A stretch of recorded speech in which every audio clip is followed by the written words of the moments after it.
La reine des îles fleuries. Il y avait autrefois une reine qui régnait sur les îles fleuries. Son mari était décédé quelques années après leur mariage. Sa douleur n'avait jamais disparu. Elle s'est alors entièrement consacrée à l'éducation des deux princesses, ses seuls enfants. En grandissant, la reine craignait beaucoup que l'exquise beauté de Lily, la plus âgée, n'attise la jalousie de la reine de toutes les îles.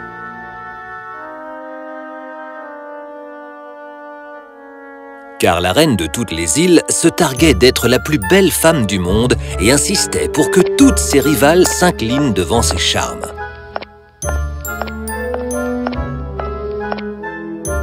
Afin de satisfaire sa vanité, elle avait exhorté le roi, son mari, à faire la guerre à toutes les îles environnantes.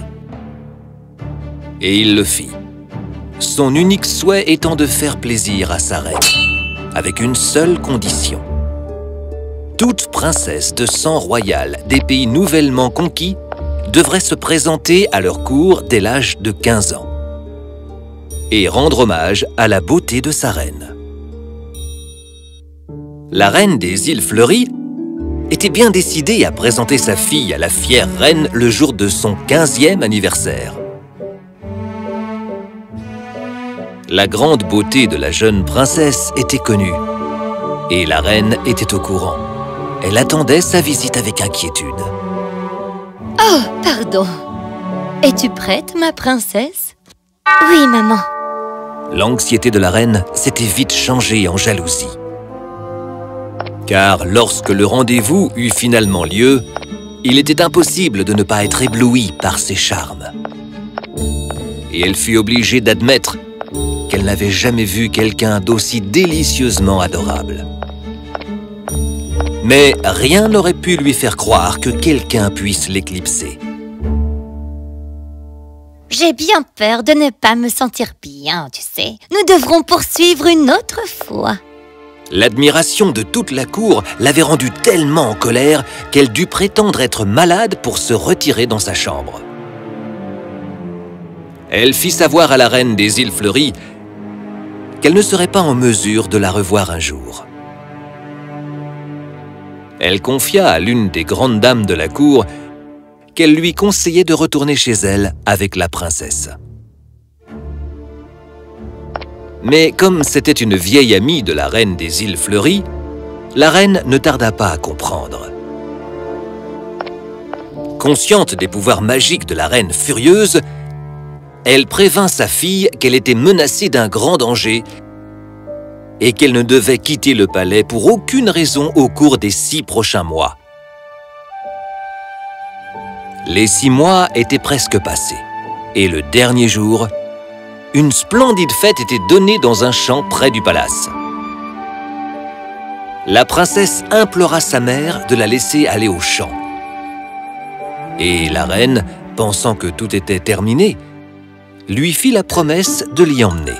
Ne va pas trop loin, Lily. D'accord, maman. La reine et sa cour étaient tellement heureux de voir la princesse qu'ils aimaient tant enfin libre. Sois prudente.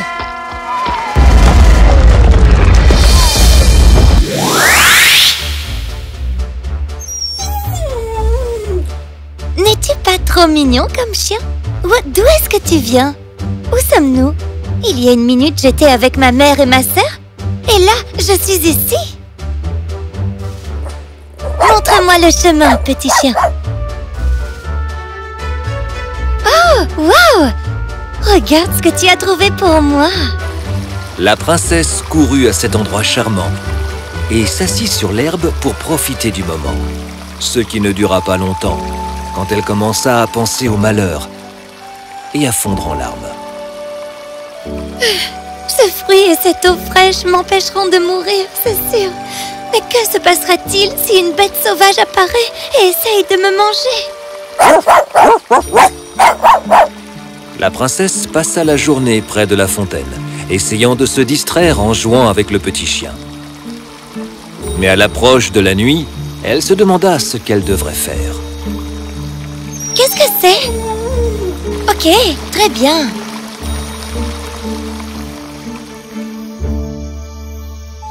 Fatiguée de la journée qu'elle venait de passer, elle s'endormit rapidement.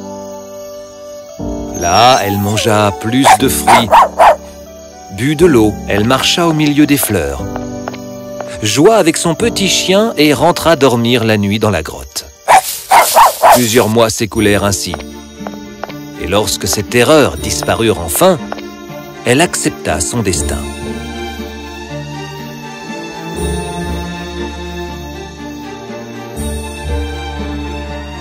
Un jour, elle remarqua que son compagnon semblait triste et qu'il ne la cajolait même pas comme d'habitude. « Est-ce que tu vas bien, toi ?» Craignant qu'il puisse être malade, elle l'emmena à un endroit où elle l'avait vu manger des herbes particulières, espérant qu'elle lui ferait du bien. Mais il ne les toucha pas.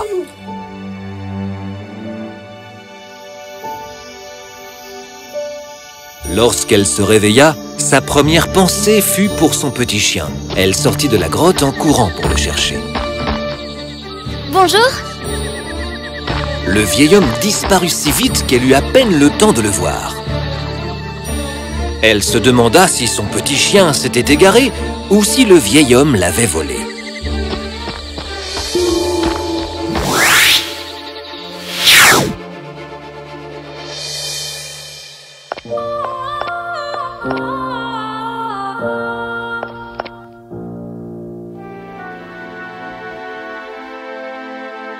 Où est notre mère? Elle n'a pas survécu au choix de ta disparition. Oh non! La jeune princesse avait porté la couronne, qu'elle laissa à sa sœur, à qui elle revenait de droit. Nous allons partager le pouvoir. Le premier acte de la nouvelle reine fut d'honorer la mémoire de sa mère. Encore très triste par la perte de son chien, elle le fit chercher dans tout le pays. Et comme il n'avait pas pu être retrouvé, elle offrit la moitié de son royaume à quiconque retrouverait son chien. Des hommes partirent dans toutes les directions pour chercher le chien, mais tous rentrèrent les mains vides. En désespoir de cause, la reine annonça que la vie était insupportable sans son petit chien et qu'elle donnerait sa main en mariage à l'homme qui le lui ramènerait. La perspective d'un tel prix transforma rapidement la cour en désert. Tandis que tout le monde continuait de chercher, la reine fut informée un jour qu'un très vieil homme malade désirait lui parler. Parle, je t'écoute. Je suis prêt à donner son petit chien à la reine si elle est prête à tenir sa parole à propos du mariage. La reine n'a pas le droit de se marier sans le consentement de sa nation et le conseil général doit être convoqué pour une occasion aussi importante. On vous donnera un appartement dans le château tandis que le conseil se réunira pour discuter de ce qui sera fait.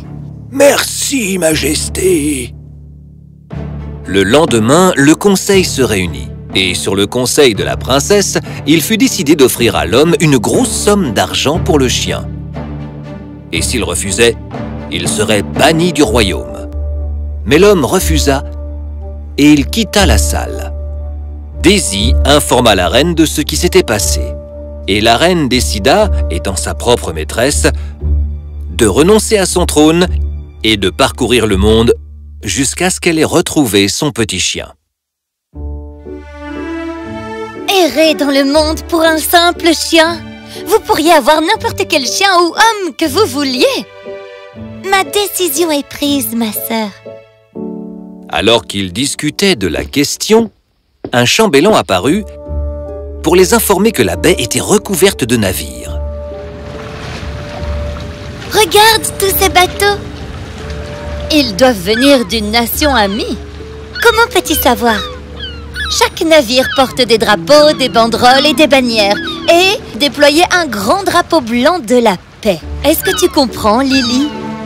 La reine envoya un messager spécial dans le port et sut bientôt que la flotte appartenait au prince des îles Émeraude, qui implora de débarquer dans son royaume et lui présenta ses humbles respects.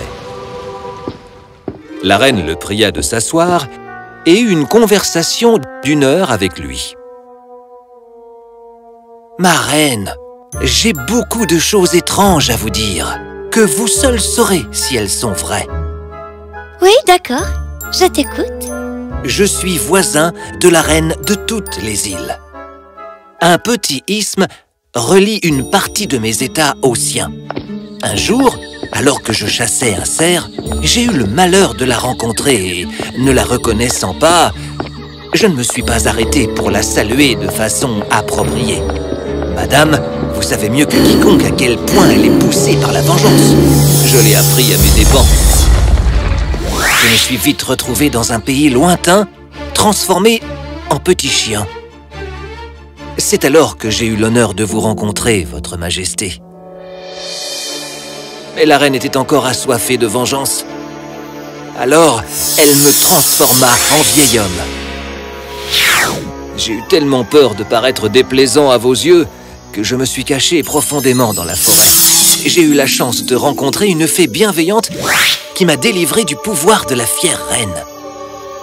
Elle me raconta vos aventures et où vous trouvez. La vanité et la jalousie de la reine des îles causèrent trop de dégâts. Les fées prirent tout son pouvoir pour la punir. Je viens maintenant vous offrir, madame, un cœur qui vous appartient entièrement depuis que nous nous sommes rencontrés dans le désert. Quelques jours plus tard, des nouvelles furent envoyées dans le royaume pour proclamer le mariage de la reine Lily et du jeune prince. Et ils vécurent heureux pendant de nombreuses années et dirigèrent bien leur peuple.